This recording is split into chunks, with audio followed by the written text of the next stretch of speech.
Hey everybody, it's Ness from mimicmethod.com, where you learn foreign languages by ear the natural way. And today we're going to talk about how much time does it take to become fluent in a foreign language. And this is one of the most common questions I get when I'm out and about and I tell people what I do. Like, oh, how long does it take? How much time does it take to get fluent in this language? And in this video, I want to convince you that that's actually not the right question to ask. However, I'm going to give you better questions to ask and a better way to think about this problem for your personal language goals. And when I hear that question, the reason why I don't like it is because I respond with these 4 questions. First, what do you mean by fluent? Second, what do you mean by time? Third, which language are you talking about? And then finally, fourth, who's asking the question? So we're going to go through each of these 4 points in this video, and then hopefully you'll get much more insight on what you're trying to achieve for your target language. Okay, so our first question then, what do you mean by fluent? So this word fluent is a very nebulous word. People throw it around a lot, and the reason why I don't like to use it is because fluency is often associated with perfection. And the number one thing holding people back, not just in language, but many other aspects of life, is perfectionism. And they say to yourself, I need to become perfect in this. So if I'm making grammar mistakes or this, then I'm not fluent, therefore I'm a failure. Now, the thing is that language isn't a tool for perfection. Language is a tool for connection. And really, your goal is to be able to communicate and connect with native speakers of a different culture, of a different language. So the question then is, how are we connecting? And what I really try to encourage people to do in their language goals is to focus instead on being able to have flowing conversations. What do I mean by that? You know, when you're sitting down with your best friend or your lover or someone who you really trust and you're having just an amazing conversation, things just flow. All of a sudden, 4 hours pass by, you lose all sense of time. You're not self-conscious, you're not thinking about yourself. You're just engaged in the moment. Now, us human beings, when we find ourselves in that conversational flow with other humans, we establish intimacy, we establish connection. The question I was asking is, okay, what do I need to do to establish that same level of intimacy and flow that I can have with an American or an English speaker with a Mexican or a Brazilian or a Chinese person? So I focus on flow, not fluency.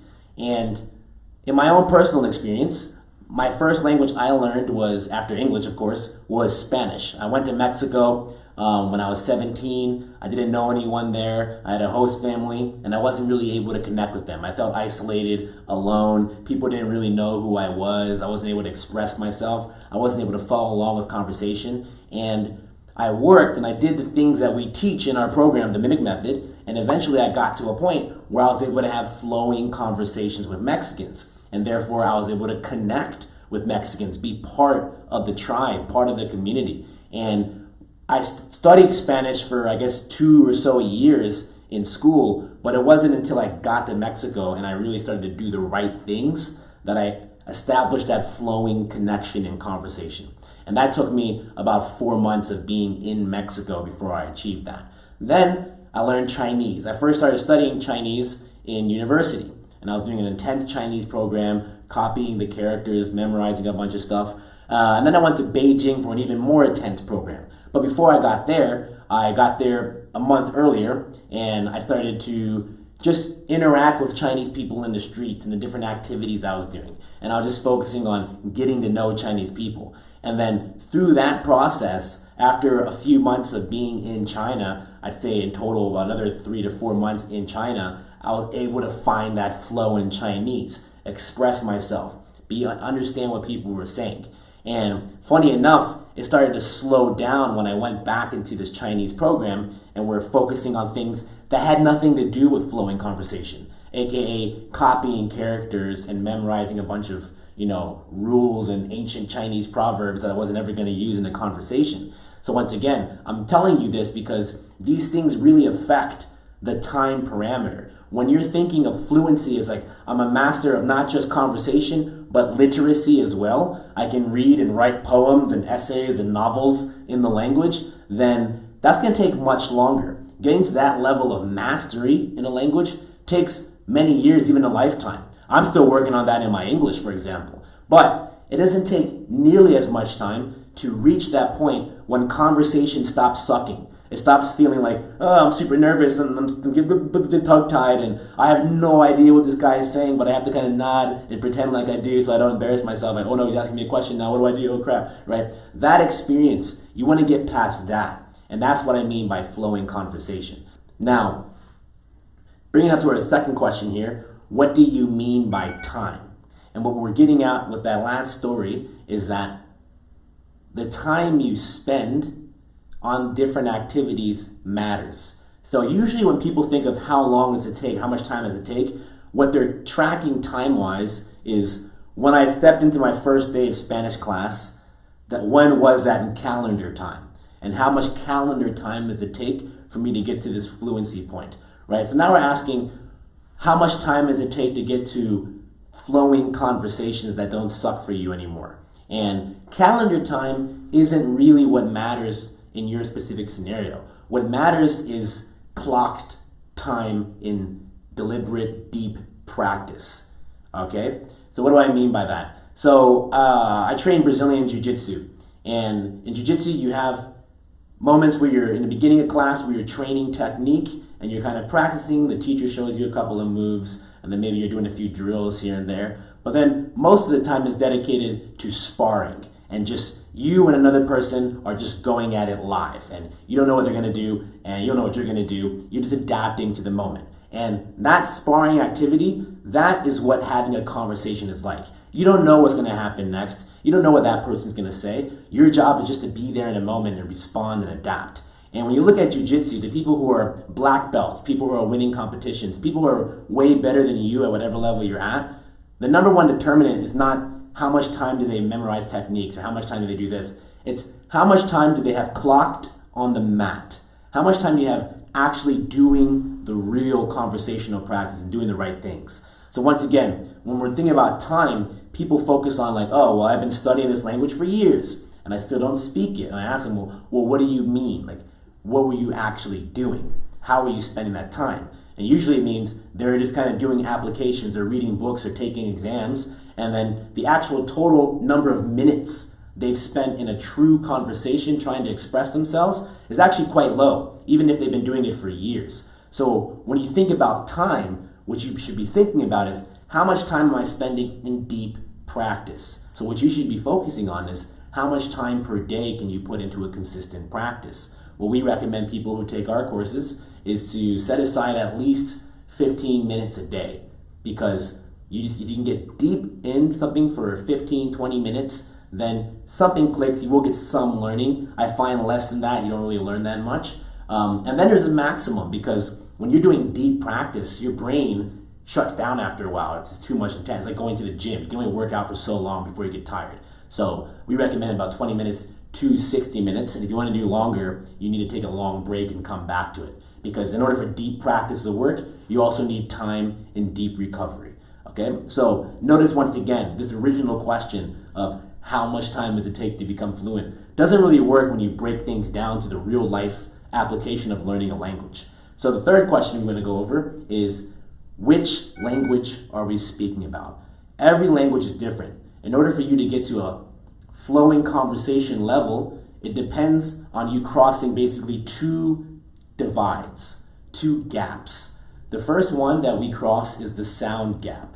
Every language has its own system for organizing sound. After all we're doing when we're having a conversation is moving our mouth to create sound effects. So if I'm a Japanese person learning German, Japanese, I believe, has only 32 distinct movements and sounds, whereas German will have 56.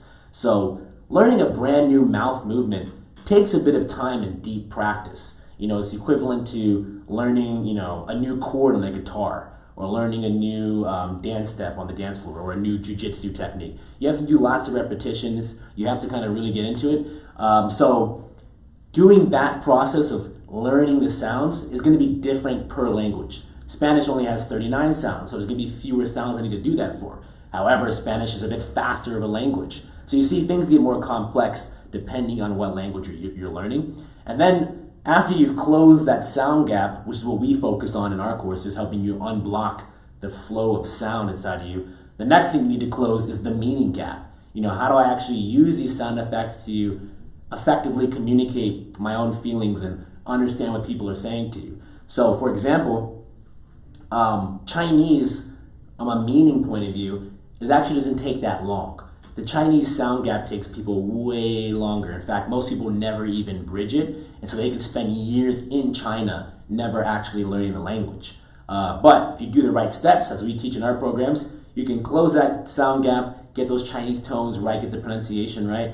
And then, once you're inside the sounds of the language, it actually doesn't take that long to learn how to effectively communicate the meaning, because their grammar is quite simple. And they have a couple of things that are very intuitive for most people. Compare that to German, for example. So when I learned German, I had already spoken English, Spanish, French, and Portuguese, and Chinese.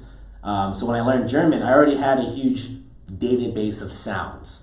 So the German sounds were very challenging, but I was able to get over that pretty quickly. But what was challenging for me was that German has a different word order. Whereas in English, Spanish, French, Portuguese, even Chinese, I would say, I want to eat an apple. I want eat apple. In German, it's I want apple eat. And that's such a fundamental different way of thinking, and that's just a simple version of it. There's many other kind of things to it. Such a different way of thinking that it took me like maybe 2 or 3 months of even being in the country before that finally kind of clicked for me. And I really had to relax my normal way of thinking and all that kind of stuff. But once it clicked, it was there. And now it's quite natural for me to think that way. So I've dabbled a bit in Japanese, for example, which has a similar word order to German. So when I did that, that part of my brain was already kind of activated and turned on. So once again, for me, that meaning gap would be quicker to bridge learning Japanese than it was the first time I had to do that in German. And then the final question is, to this question now is, how much time for me to reach flowing conversation ability in this specific language? The final question I would ask is, well, who's asking the question? Because it's all based on your starting point. We already discussed how, if you're Japanese, you only have these many sounds. But in order to flow in German, you need to have these many sounds. So that gap is going to be much higher for you compared to if you're Dutch, where most of the sounds in German already exist in Dutch, if not all of them. So for them, it's much easier to mimic a German person because their sounds are similar.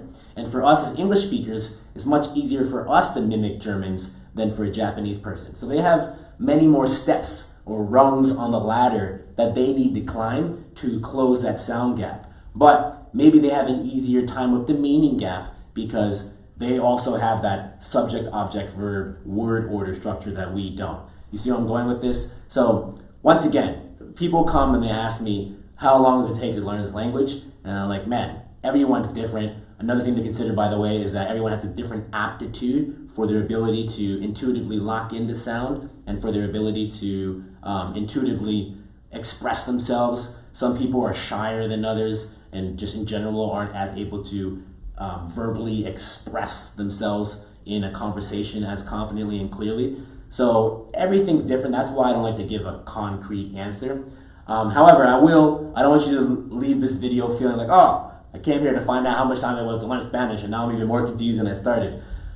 What I expect is that your real concern is this. You know that learning a language is going to take a good amount of time, energy, and effort from your end.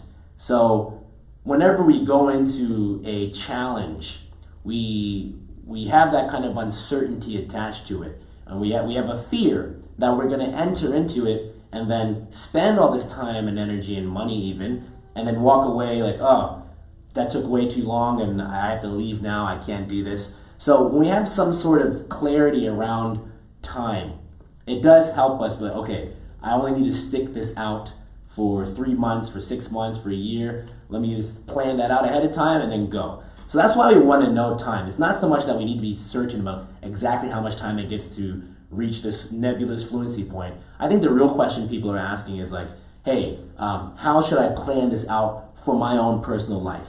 So what I recommend for you in your own language goal is first ask yourself the question, who am I trying to connect with? What's my real goal? Because to stay motivated, you need to have a really meaningful goal. And a meaningful goal is going to be based around people, not based around random, depersonalized, emotionless things like, I know Spanish. Maybe it's because you want to find your Colombian wife, or because your Chinese husband's family doesn't speak English and they won't accept you unless you're able to flow in conversation with them. So start with people, start with culture, and first decide that motivation, who you want to have a flowing conversation with.